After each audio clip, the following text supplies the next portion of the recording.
Hey you two, how's it going? Well, not doing too bad here, feeling a lot better, migraine completely gone, jaw pain completely gone, hopefully for many years to come. Although, if past history is any indication, I could well be seeing it again in a few months. I have no idea and no way to know. All I do know for certain is the torment is over with for now. Meanwhile, back at the ranch, I've been chasing around a good bunch of today, getting some things done, and just a few minutes ago woke up from a nap that resulted after that, and I actually slept for about 2 hours or so, which is pretty good for me. I wouldn't have minded it being 8 hours, but hey, what you gonna do? And then comes a bit of dietary news on a personal level. This isn't national news or anything. This is TFC's dietary news. For most of the last 2.5 weeks or so, I have been eating this low-carb, high-protein thing inspired by Atkins plan. Actually, it is a meal that comes from when I was doing Atkins plan before. And it had some good effects. My blood glucose levels, which when I started were averaging about 250, this morning was down to 170. Great. Fantastic. Still way too high, but for me, that's almost normal. And yeah, that part's great. The second part is that one of the reasons I started to do this is, aside from the fact that I know it has a positive effect on bringing blood glucose levels under control, is that it also is very effective for losing weight. When I was doing the Atkins plan several years ago, about 2007, right around 2007 sometime, alongside with my wife, I dropped 30 pounds in the first month. And I know what you're going to say, a bunch of that's water weight and whatnot. Yeah, that 30 pounds is after I dropped 15 pounds of water weight in the first 3 days. Yeah. And it's not happening this time, though. It's not happening at all. Well, sort of, kind of. Because about a week ago, my weight had dropped from 292 to 282. Great, 10 pounds. I'll take that. For 2 weeks, that's a good number to lose.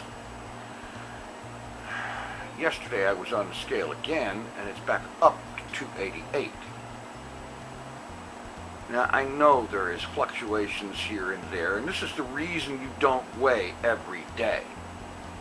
It's the reason that weighing every day will drive you insane, because there is weight fluctuations all over the place. But I know what part of the problem is.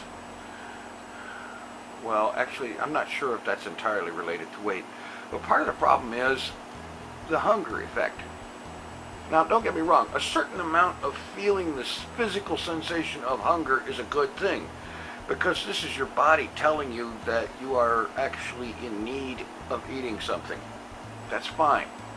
It tells you that it's ready for you to eat something, instead of just grabbing a great big honking plate of something or other and wolfing it down because you like the look of it, or whatever, you know. But the downside of the physical sensation of hunger is when it does not go away. Normally, when one has the physical sensation of hunger and one then makes up a pretty good sized bowl of stuff and eats it, within an hour or two, that physical sensation of hunger should go away. For me, it wasn't happening. Not altogether sure why, because this particular exact thing that I was making, which is about the only thing that I can currently afford to put together the ingredients for, because most Atkins diet style things require considerably more cash outlay for ingredients, fresh ingredients, meat ingredients, and whatnot and so on. And this is a lot more expensive than eating bad. Eating bad for you is cheap. Eating good for you is expensive. As a matter of fact, in 2 weeks, I have, in a little over 2 weeks, what did I say, 2.5? Yeah, in that amount of time, I went through 2/3 of the food budget for the month. I am now in a situation where I'm forced to make a choice. I can either scale it back and go cheap and actually have something to eat for the rest of the month, or I can keep it as is and just go hungry for the rest of the month, on the theory that going hungry one will be more likely to lose weight. Yeah. I hate that sensation of hunger. It's one thing for it to show up for an hour or so as an indication that you need to eat something, but once you eat something, it needs to go away, because I hate that feeling. So I have opted for cheap. I have cheaped out, and I have spent the rest of my food budget on some cheap groceries so that I will actually still have something to eat come the end of the month. Call me weak, I don't care. But that's what's going on there. And in other news, before I finally shut up and get off of this thing, because I'm past 7 minutes already, is that I have been looking at update information and the actual pre-release for version 1.2 of Kerbal Space Program. And I'm liking what I'm seeing so far. There is a lot of really good updates.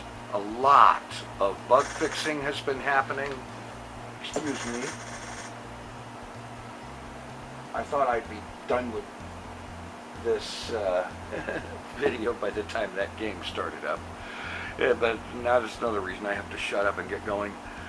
A lot of bug fixing has been done. There's been a lot of quality of life improvements made to the game and its interface and controls and so on. And sometime in the next 2 or 3 weeks, or inside the next month, let's put it that way, inside of the next month's worth of time, KSP 1.2 should be releasing. And I'm actually seriously considering making the return to KSP videos. More on that coming up soon. Thanks for watching. Take it easy. I'm out of here.